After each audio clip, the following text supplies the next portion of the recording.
Dulu ada anak UIN tertangkap di toilet Untirta, asusila. Anak Untirta gembira di toilet Untirta yang tertangkap anak UIN.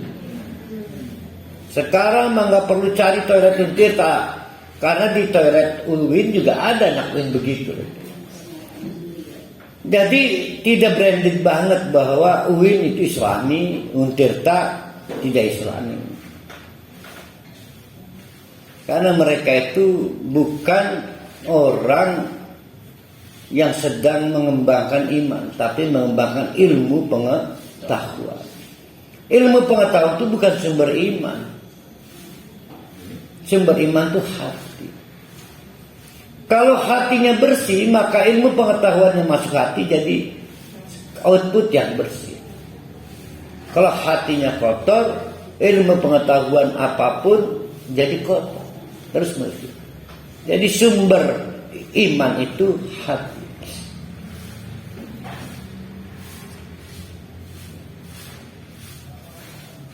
Masih belum jelas Ustaz. Sama saya juga. Ilmu pengetahuan itu bukan sumber iman, saya belum paham.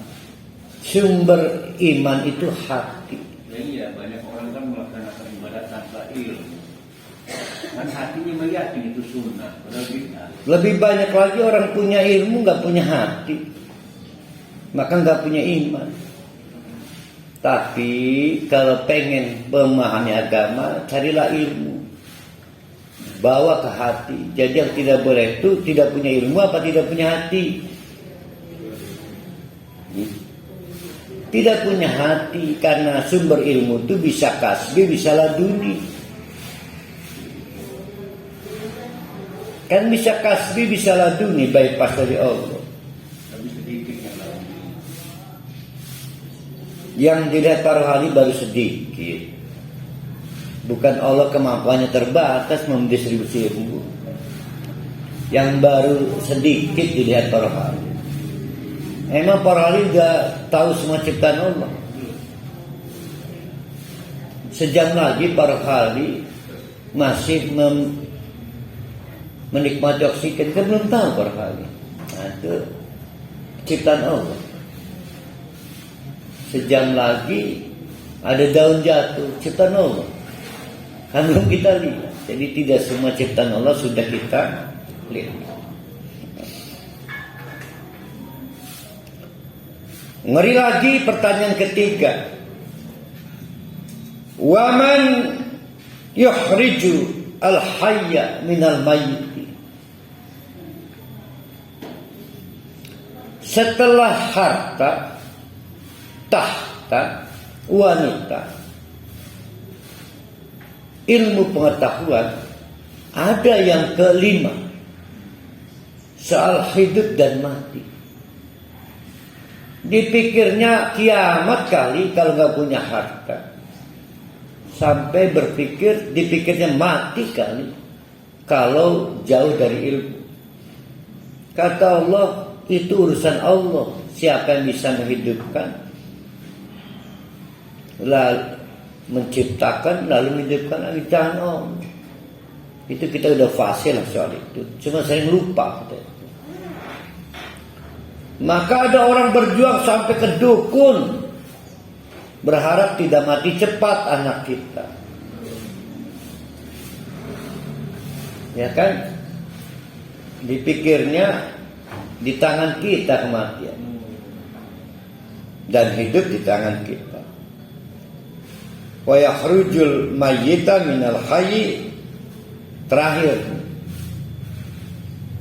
harta, tahta, wanita, ilmu, masa depan kehidupan. Ada yang terakhir, emang siapa yang wayudabbirul amr, mengendalikan segala rupa? Emang presiden? Kan bukan. Tapi Allah, presiden sering gak tanggung jawab. Kemarin ada yang mati Stadion Kanjuruhan, nggak mau tanggung jawab. Padahal secara ilmu ketatanegaraan penanggung jawab akhir itu presiden. Jadi nggak mau dia. Ketua PSSI-nya juga belajar dari presiden, nggak mau disalahkan. Padahal secara organis maka PSSI yang bertanggung jawab pada apapun terjadi seputaran sepak bola. Itu contoh.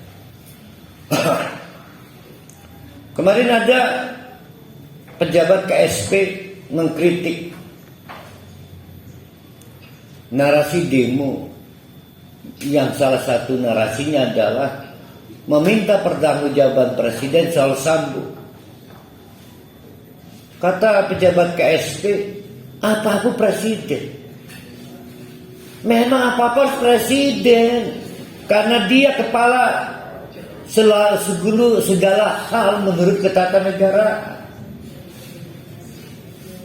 Menjengkelkan presiden nggak mau tanggung jawab. Maka adakah yang bisa mengendalikan segala sesuatu selain Allah? Nggak ada. Yang lain pasti kecewa, makanya kecewa pada presiden. Yang salah bukan Pak Jokowi, yang salah kita menggantikan fungsi Allah dengan presiden.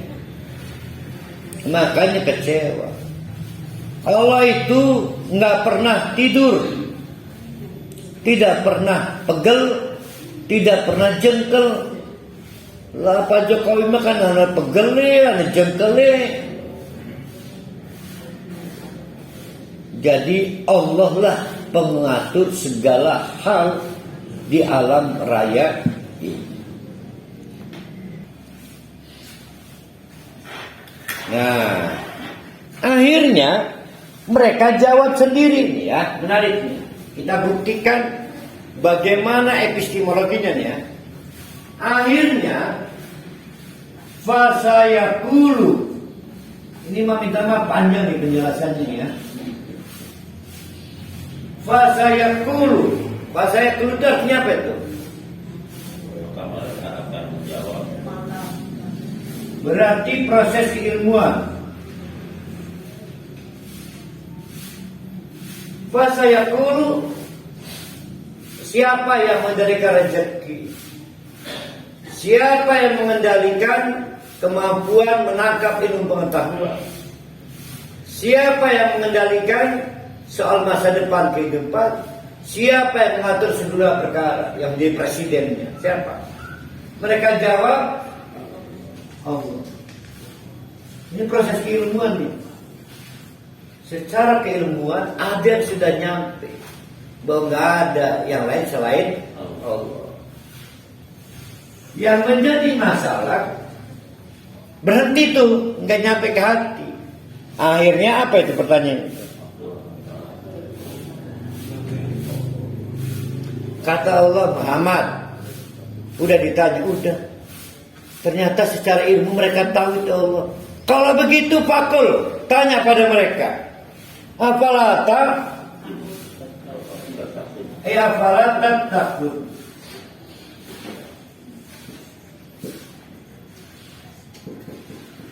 Nah ini namanya qaulun. Aksiomatiknya di situ. Kalau memang Allah, kenapa mereka nggak membangun rasa respek kepada Allah? Menghindari hal-hal yang membuat Allah murka, namanya takut. Jadi sekali lagi, ilmu bukan dasar iman. Jadi dasar iman itu hati. Akhirnya banyak orang yang sudah sampai ilmunya, ditanya siapa yang mengatur rezeki? Allah. Ngaku tuh. Siapa yang ngatur distribusi pengetahuan? Allah. Siapa yang ngatur masa depan kehidupan orang? Allah. Siapa yang mengatur segala hal tetek bengek? Allah. Lah kenapa mereka tetap riba, maksiat, menipu, korupsi, zina? Ya karena tidak sampai kepada hati, sampai kepada pengetahuan. Maka mereka tidak melahirkan aksi takwa. Oh, ini dramatis ini. Dalam kalau ada yang nulis tesis berapa variabel ini ya? Ayat berapa ini? 31.